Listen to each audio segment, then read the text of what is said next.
घर मैं आराम करी रहा सा तो गेडा पर हुई घंटी मैं आया गेडा पर अगे असिया ग्राइना मुड़ा तो मैं उसको पूछा कुदर वो आना कि जल्दी जल्दी उछो तो कोई मंझ उठा फंसी है तो इतना अस आया इस मंझ के चेक करिए तो मंझ बहुत ही अजीब अजीब आवाज़ा करी रही है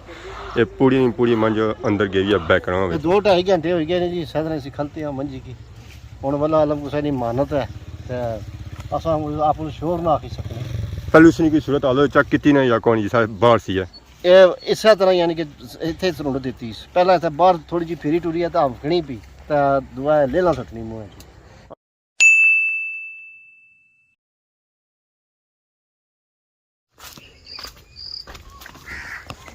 अस्सलाम वालेकुम एंड गुड मॉर्निंग सोनी खिदमत एक और ब्राइन न्यू ब्लॉग तो हाजिर होया उम्मीद करना सो सारे ठीक ठाक सो है जितना भी सो अपनी जिंदगी ऐसे तरीके गुजारने सो घर ही मैं मौजूद हाँ सब सो पहले हमारी नज़र पई है इन्होंने बूटियां पर बूटे सारे भजे त्रुटे हुए टालियां उन्होंने पिया हुई नीचा बकरियां भी नाश्ता थोड़ा बहुता किया पर उन्होंने भी ऐसे ही खादा कोई किया कि ये टालियां नीचा टेई गई तो बकरियां इन्हें खाना कुथों बैरी लगी हुई है सेंटर विच घाह वो भी फलोली खाई रही है आ जा ये हूँ जूं जूं तगड़ी हुई रही ना तो रंग अपना ये चेंज करी रही है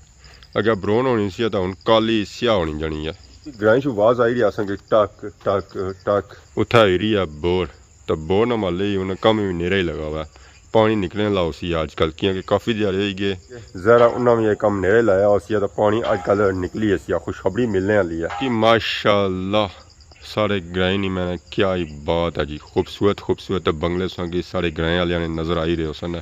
इसने सामने बहुत ही खूबसूरत व्यू है मंगला डैम ना पानी भी ऐदा नीचे कसियां में आया हुआ अगर बंदा जाए ना तो पानी असा नीचे हथा मिलसी है ये तोर अगे असा सफेदी जी नज़र आई रही ना ये मंगला डैम ने और डैम से पार संगी चकसवाड़ी और प्लागना इलाका नज़र ऐसी है और ए पार संगी डडियाल सिटी नज़र ऐसी है ये जगह थोड़ी जी मंदरी है ज़्यादा मंदरी नहीं है थोड़ी जी मंदरी है थोड़ी जी अगर ऊंचाई पर जाओ ना तो पूरा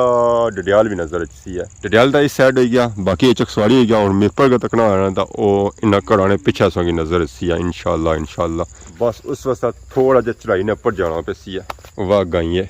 थोड़ियां मौजा घाह भी खानी है तो लुंग भी तू खानी है ये माड़े हले पत्तर तू ही खादे बकरियां नहीं खादे ना चढ़ी गया तू तो मौजा कट्टी रही है ना रोई किया रहे हो गाय की मिस करी रहे हो गाँव नहीं जाई है चलो लगी नहीं ऐसी है वो भी रोना बिल्कुल नहीं है वो आई जाती है बस सब्र करो सब्र ना फल मिठा होना है घर मैं आराम करी रहा सा तो गेडा पर हुई घंटी मैं आया गेडा पर अगे असिया ग्राइना मुड़ा तो मैं उसको पूछा कुदर वो आना कि जल्दी जल्दी उछो तो कोई मंझ उठा फंसी है तो इतना अस आया इस मंझ के चेक करिए तो मंझ बहुत ही अजीब आवाज़ा करी रही है ये पूरी मंझ अंदर गई है बैकड़ा में कोई पता नहीं है ये मंझ कुछ नहीं है अगे पिछा अस बड़ा पता किया पता लग जाए मंझ कुछ नहीं है ताकि इस मंझी अस इतों बाहर कढ़ना और अपने मालकों तक पहुँची जाए जिसा ये बिच बड़ी रही ना और आवाज़ा जिसा कढ़ी रही ना तो इस मंझी ने असा सूरत हाल बहुत ही बुरी लगी रही है अवामी इलाका भी काफ़ी था इकट्ठी हुई है वो भी इसने कोल बिल्कुल नहीं चाहिए ज़रा जिसा इसने सूरत हाल है तो इसने कोल भुन जासी है पता अस अगर बड़ा पिछा किया कि पता लग जाए ये मंझ कुछ नहीं है अगर निके भी समय बुने भेजे वो गए उन्हें पता लाने सके उन्होंने मंझ है या कौन सौ के पिछा कला करो ना तो बाकी अगर भी हवा में इलाका आई गया इन्होंने घर कोल ही सी आए अस्सलाम वालेकुम क्या जी ठीक हो सर ठीक है अस्सलाम वालेकुम क्या ठीक हो 2-2.5 घंटे हो गए जी सदर से खलते हैं मंझ की हूँ वाला अलग कुछ नहीं मानत है अस आप शोर ना आखी सकते पहले उसने की सूरत हाल चेक की ना या कौन जी बाहर सी है ये इस तरह यानी कि इतने सरुंड दी पहला इतना बाहर थोड़ी जी फेरी टुरी है तो हफकनी पी तो दुआ लेला सटनी मुँह आने पहले कोई चक्कर दे रही सी है गोल चक्कर देनी सी तो डॉक्टर साहब आए डॉक्टर साहब से क्या सूरत हाल इसने लगी रही है ठीक नहीं लगनी क्योंकि जिस तरह ही पोजीशन है ओ बेगी है बस उन तो मुंडी भी सही आई गई है बाहर मुंडी भी आई गई सोली जी झूठ आ क्या पता चलो जिस नहीं है ना उसी पता ले जा उसने जरा मानत है इतना हम सारे ग्रां पता भी कोई नहीं असा काफ़ी पता भी किया ये सारे ग्रां नहीं है किसा नहीं नीचे नहीं है वो इस चेक कर क्या बता हूँ जहर डॉक्टर साहब भी चेक करन तो क्या क्या वो बेहतर भाई सकते ਡੰਗ ਨਹੀਂ ਬੜਿਆ ਇਸ ਜ਼ਹਿਰੀਲੀ ਚੀਜ਼ ਖਾਣੇ ਨਾਲ ਜ਼ਹਿਰੀਲੀ ਚੀਜ਼ ਲੜਨੇ ਨਾਲ ਵੀ ਹੋ ਜਾਣੀ ਹੈ ਲੱਗਣੀਆਂ ਜਿਹੜੀਆਂ 3-4 ਲਮਤਾਂ ਹੋਣੀਆਂ ਨਾ ਉਹ ਜਾਨਵਰ ਈ ਕਰਕੇ ਨਾ ਫਿਰ ਉਹ ਟੱਕਰ ਮਾਰਨਾ ਦੌੜਨੇ ਵਾਸਤੇ ਪਾਣੀ ਨਹੀਂ ਪੀਣਾ ਤੇ ਉਹ ਹੁਣ ਇਹ ਤਾਂ ਇੱਥੇ ਵਿੱਚ ਹੀ ਸਿਰ ਦਿੱਤੀ ਆ ਇਸ ਸਾਂਸ ਵੀ ਇਤਨਾ ਜ਼ਿਆਦਾ ਤੇਜ਼ ਹੋਏ ਆ ਤੇ ਇਹ ਹਾਲਾਤ ਤਾਂ ਇਸ ਨੇ ਖਰਾਬ ਲੱਗ ਰਹੇ ਨੇ 203 ਗੱਲਾਂ ਹੋ ਸਕਣੀਆਂ ਜਾਂ ਤਾਂ ਇਸੀ ਕੀ ਡੰਗ ਬਿੜਿਆ ਜਾਂ ਤਾਂ ਇਹ ਕੋਈ ਬਿਮਾਰ ਹੈ ਜਾਂ ਤਾਂ ਇਸਨੀ ਕੋਈ ਸੂਰਤ ਹਾਲ ਖਰਾਬ ਹੈ ਹੁਣ ਜਿੱਥੇ ਅਸਾਂ ਕੀ ਪਤਾ ਲੱਗਾ ਉੱਥੇ ਅਸਾਂ ਉਹਨਾਂ ਬੰਦੇ ਭੇਜੇ ਚਲੋ ਉਹ ਬੰਦਾ ਇਸੀ ਆ ਤਾਂ ਫਿਰ ਪਤਾ ਲੱਗ ਸੀ ਕਿ ਵਾਕਈ ਉਸਨੀ ਮੰਝ ਹੈ ਜਾਂ ਕੋਣੀ ਕਿ ਇਸਨੇ ਨਾਲ 203 ਹੋਰ ਛੋਟੀਆਂ ਹੋਈਆਂ ਸਨ ਉਹ ਇੱਥੇ ਚੜੀ ਰਹੀਆਂ ਉਹ ਇੱਥੋਂ ਬਿਲਕੁਲ ਜਈ ਕਰ ਰਹੀਆਂ ਜ਼ਰਾ ਜਿਹੜੀ ਬੜੀ ਮੰਝ ਹੋਣੀ ਆ ਨਾ ਉਸ ਨਾਲ ਛੋਟੀਆਂ ਮੰਝੀਆਂ ਟੀਆਂ ਰਹਿਣੀਆਂ ਆ ਉਹ ਸਭ ਵੇਲੇ ਅੱਗੇ ਪਿੱਛੇ ਜਾਣੀਆਂ ਜਿਸ ਉਹ ਮੰਝ ਉੱਥੋਂ ਅੱਲਾ ਆ ਇਹ ਇੱਥੇ ਚੜਾ ਚੜਾ ਕਰੀ ਰਹੀ ਸੀ ਮਾੜੇ ਹਲੇ ਉਸ ਤੋਂ ਬਾਅਦ ਇਹ ਉੱਥੇ ਬੜੀ ਗਈ ਆ ਕੋਈ ਚੱਕਾ ਚੱਕਾ ਦਿੱਤੇ ਇਸ ਕੀ ਮਾੜੇ ਵਾਲੇ ਮੂੰਹਾਂ ਚੋਂ ਕੋਈ ਚੱਕ ਵਾਲੀ ਸੱਟੀ ਰਹੀ ਸੀ ਹੁਣ ਇਸ ਗੱਲਾਂ ਕੋਈ ਨਹੀਂ ਪਤਾ ਬਾਕੀ ਹੁਣ ਕਾਫੀ ਜ਼ਿਆਦਾ ਇੱਥੇ ਆਵਾਮ ਇਲਾਕਾ ਵੀ ਆਈ ਗਿਆ ਜਿਹੜੀ ਇੱਥੇ ਇਰਦ ਗਿਰਦ ਰਹਿਣੀ ਸੋ ਚੱਕ ਕਰੀ ਰਹੇ ਸੋ ਹੈ ਪੂਰਾ ਗਰਾਊਂਡ ਸੰਗ ਇੱਥੇ ਨਜ਼ਰ ਆਈ ਰਿਹਾ ਸਿਆ ਔਰ ਇਸ ਗ੍ਰਾਈਨੀ ਆਵਾਮ ਇੱਥੇ ਆਈ ਗਿਆ ਮੰਜੀ ਕੋਲ ਬਾਕੀ ਉਸ ਬੰਦੇ ਦੇ ਕੋਲ ਸੁਨੇਹਾ ਵੀ ਭੇਜੀ ਰਿਹਾ ਜਿਸ ਨੇ ਅਸਾਂ ਕੀ ਉਮੀਦ ਹੈ ਆ ਸਕੇ ਮਾਜੂ ਉਸ ਨਹੀਂ ਆ ਬਾਕੀ ਹੁਣ ਜ਼ਰਾ ਹੋਈ ਸੀ ਤਾਂ ਫਿਰ ਉਸ ਤੋਂ ਬਾਅਦ ਅੱਗੇ ਸੂਰਤ ਹਾਲ ਕੀਤੀ ਜਾਸੀ ਆ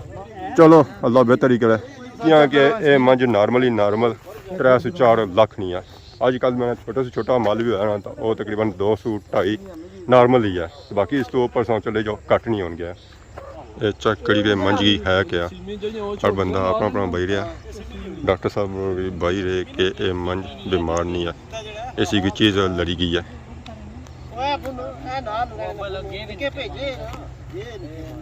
सही क्या हाल है ठीक हो उससे ठीक है क्या जवाब सू ਜੀ ਖਾਦਮਾਬਾਦ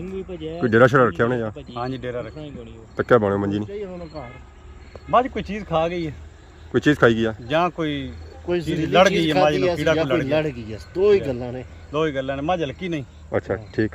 क्या कि इस मुंह था विच दिता हुआ सी मुंह कड़ी नहीं दिसी अब ਮਜਬੂਰ ਹੈ ਉਹਦਾ ਸਾਹ ਨਹੀਂ ਸਿੰਘ ਨਿਕਲਦਾ ਸਿੰਘ ਫਸ ਗਿਆ ਵੈਸ ਹਾਂ ਉਹਦਾ ਸਾਹ ਨਹੀਂ ਬਲਾਂਕੜੀ ਸੀ ਨਿਕਲਦਾ ਤਾਂ ਪਈ ਬਲਾਂਕੋ ਬਲਾਂਕ ਲੱਗੀ ਇੱਥੇ ਬਾੜੀ ਵਿੱਚ ਫਿਰਨੀ ਸੀ ਨਾ ਪਈ ਦੇ ਚੱਕਰ ਫਿਰਨੀ ਸੀ ਜੀਵ ਕੱਢੀ ਸੀ ਤੇ ਲੈਣਾ ਗਿਟਾਣਾ ਇਹ ਇਸ ਬੱਚੇ ਤੱਕੀ ਹੈ ਪਹਿਲਾਂ ਇਸ ਫਿਰ ਅਸਾਂ ਕੀ ਬਾਈ ਫਿਰ ਅਸਾਂ ਆਏ ਆਂ ਦੱਸਾਂ ਫਿਰ ਜਿਸ ਦਾ ਪਤਾ ਕਿ ਹੁਣ ਅੱਲਾ ਮਾਫ ਕਰਿਆ ਇਹ ਸਾਡਾ ਘਰ ਹੈ ਨਾ ਜੀ ਜੀ ਮਸਲਾ ਇਹ ਹੈ ਕਿ ਆਖਰ ਨੂੰ ਕੋਈ ਚੀਜ਼ ਨਾ ਦੇ ਛੜੀ ਉਹਨੇ ਅਸਾਂ ਭਾਈ ਡਰਨੇ ਆ ਹਾਂ ਡਰ ਲੱਗਣਾ ਜੀ ਸਾਰੀ ਗੱਲ ਆ ਹੁਣ ਕੋਈ ਮਾਮੂਲੀ ਚੀਜ਼ ਤਾਂ ਨਹੀਂ ਨਾ ਨਾ ਜੀ ਲਖਨ ज़रा जी लखन चीज़ है ਹੁਣ ਰੁਪਈਏ 2 ਰੁਪਈਏ ਦੀ 10 ਰੁਪਏ ਦੀ ਚੀਜ਼ ਹੋਇਆ ਤਾਂ ਅਸਾਂ ਹੈ ਜੀ ਕੋਈ ਗੱਲ ਨਹੀਂ ਹੁਣ ਇਹ ਲੱਖਾਂ ਰੁਪਈਏ ਦੀ ਚੀਜ਼ ਅਗਲੇ ਆਖਣ ਸਾਡੀ 10 ਲੱਖ ਨਹੀਂ ਅਸਾਂ ਤਾਂ ਕਿਆ ਕਰੋ ਮਾੜੀਆਂ ਆਪਣੀਆਂ ਤਰ੍ਹਾਂ ਮੱਝਾਂ ਗਾਇਬ ਹੋਈਆਂ ਨੇ ਅੱਲਾ ਮਾਫ ਕੱਲ ਇਸ ਟਾਈਮ ਦੀਆਂ ਇਹ ਭਾਈ ਦੋ ਪਾਣੀਆਂ ਝੋਟੀਆਂ ਨੇ ਇੱਕ ਮੱਝ पानी चढ़िया मंझा चलिया जड़िया पानी ਪਾਣੀਆਂ ਨੇ ਕੋਲ ਕਾਲ ਕੁਸਾ ਗਰਮੀ ਹੋਣੀ ਤੇ ਨਹਾਣੀਆਂ ਤਾਂ ਬਸ ਲੋੜੀ ਤੇ ਮੈਂ ਕਿਹਾ ਜੇ ਮਾੜੀ ਨਾ ਹੋਵੇ ਨਾ ਨਾ अच्छा ਚੰਗਾ अच्छा ज़रा चेक करना चाहिए ना जी ਇਹਨੇ ਨੇ ਮਾੜੀ ਇਹ ਇਸ ਦੇ ਨਾਲ ਗਲੇ ਕੋਈ ਟਲੋਕੀ ਆ ਕੋਈ ਚੀਜ਼ ਵੀ ਨਹੀਂ बिल्कुल ही साथ रहा है ਮਾੜੇ ਜਿਹੜੀ ਮੱਝ ਉਹਦੇ ਗਲੇ ਟਣੋਕਾ ਐਡਾ ਬੜਾ ਚੰਗਾ ਦੂਰ ਦੂਰ ਦਾ ਆਵਾਜ਼ ਜਾਣਾ ਉਹ ਹੈ ਹੀ ਨਹੀਂ ਇਹ ਮੰਜ ਇੱਥੇ ਸਟਿਲ ਜਬ ਸਤਰਾ ਬੜੀ ਵੀ ਹੈ ਡਾਕਟਰ ਸਾਹਿਬ ਵੀ ਆਏ ਡਾਕਟਰ ਸਾਹਿਬ ਉਹਨਾਂ ਬਾਸਨ ਹੈ ਕਿ ਇਸ ਦੀ ਸੂਰਤ ਹਾਲ ਕਿਆ ਆ ਕਿਉਂਕਿ ਅਸਾਂ ਕੀ ਤਾਂ ਇਸ ਨੇ ਹਾਲਾਤ ਬਹੁਤ ਹੀ ਬੁਰੇ ਲੱਗੀ ਹੈ ਕਿਉਂਕਿ ਇਸ ਸਰ ਦਿੱਤਾ ਵਾ ਇਹਨਾਂ ਬੈਕਗ੍ਰਾਉਂਡ ਦੇ ਅੰਦਰ ਔਰ ਇਹ ਫਾਂਕੜੀ ਦੀ ਆਵਾਜ਼ਾਂ ਅਜੀਬ ਅਜੀਬ ਕੱਢੀ ਰਹੀ ਆ ਤਾਂ ਇਲਾਕੇ ਵਿੱਚ ਮੈਂ ਨਾ ਖੌਫ ਫੈਲਿਆ ਵਾ ਜੀ ਕਾਫੀ ਸੰਗਾ ਚੈੱਕ ਕੀਤੀ ਆ ਵਾਮੀ ਥਾ ਆਈ ਰਹੀ ਆ ਚੈੱਕ ਕਰੀ ਰਹੀ ਆ ਕਿਉਂਕਿ ਆਵਾਜ਼ਾਂ ਜਿਹੜੀ ਕੱਢਣੀ ਵੀ ਨਾ ਇਹ ਬਹੁਤ ਅਜੀਬ ਅਜੀਬ ਕੱਢਣੀ ਪਈ ਹੈ ਤੇ ਕਿ ਘੰਟਾ 2 ਘੰਟੇ ਹੋ ਗਏ ਸੀ ਇੱਥੇ ਜਦ ਫਸਿਆ ਹਾਂ बड़ा दौड़ने भजने से बाद पता लगा कि ये मंज कुछ नहीं सी है और ये भी पता लगा कि मंजी की है कैसी है असल विच मंजी ने दिमागा ही कीड़े सन पापा और असें कि 2-3 दिहाड़े हो गए सन ये कोई सैर छंडनी सी है तो मैं कोई ध्यान नहीं किया और फिर जिस उन्होंने घाट गए बाने वास्ते तो उन्हें अपने नाल